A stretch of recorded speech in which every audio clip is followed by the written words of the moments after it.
La Côte d'Ivoire est dans l'impasse. Le régime moribond d'Alassane Ouattara face au peuple ivoirien. Les Ivoiriens sont un peuple vraiment à part. Comment expliquer l'état d'hypnose qui les frappe face au régime moribond d'Alassane Ouattara? Qu'est-ce qui explique ce mutisme, pour ne pas dire cette indifférence des Ivoiriens face à cette dictature? Peut-on penser qu'ils sont plutôt heureux ou satisfaits du régime Ouattara? Ou doit-on considérer que chaque peuple mérite ses dirigeants? En d'autres termes, les Ivoiriens ont-ils décidé d'adouber le troisième mandat ou au contraire le subissent-ils? Ce qui correspondrait, avouons-le, à un véritable suicide collectif. Toutes ces questions taraudent le cerveau de Chris Yapi quotidiennement. Constatez-le vous-même.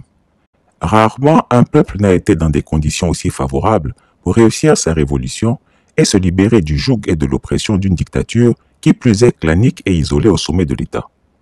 Quand le peuple roumain, en 1989, se défaisait de Nicolae Ceausescu, celui-ci était plus puissant et plus armé qu'Alassane Ouattara. Mais c'est au prix de leur sueur et de leur sang qu'ils ont fini par le vaincre. Les Roumains réussirent leur combat et Nicolae Ceausescu et son épouse Elena furent exécutés après un rapide procès. Mais regardons au plus près de nous, au Burkina Faso. Blaise Compaoré était 10 fois plus puissant qu'Alassane Ouattara.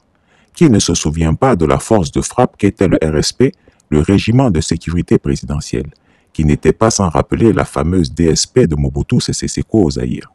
Le mythique Blaise Compaoré, venu du célèbre camp militaire de Pau, qui fit un premier et deuxième coup d'État pour son ami Thomas Sankara, faisait trembler tout le monde. Pourtant, après 27 ans de règne sans partage, le peuple burkinabé en 48 heures s'est défait de lui.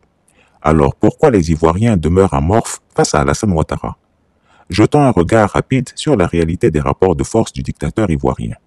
Si Alassane Ouattara peut compter sur des miliciens comme Ceausescu en avait, il n'a cependant pas le soutien de la majorité de la troupe de l'armée. Plusieurs études et sondages sont formels sur le sujet. Mieux, son régime s'est étiolé, rabougri et sclérosé. En effet, ces hommes forts sur lesquels il pouvait compter sont morts. Amadogon Coulibaly est mort. Ahmed Bakayoko et son bras séculier spirituel, Cheikh Boakari Fofana, sont tous deux décédés. Un désert aride trône au sommet de ce pays.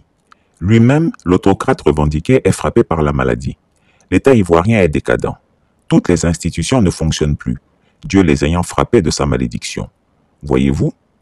Président de la République, malade. Vice-présidence, vacante.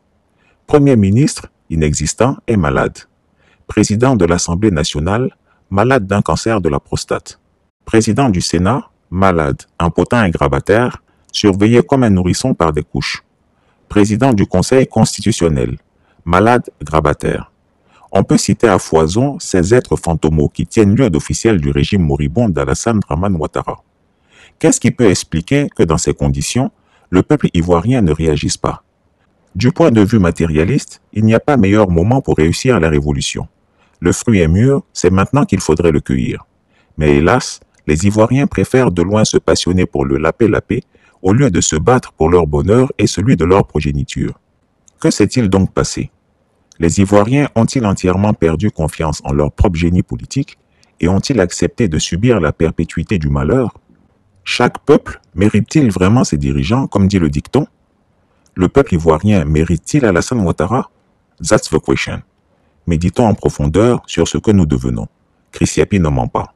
Retrouvez Chris Yapi sur ses deux chaînes YouTube, sa chaîne Dailymotion, Instagram et VK.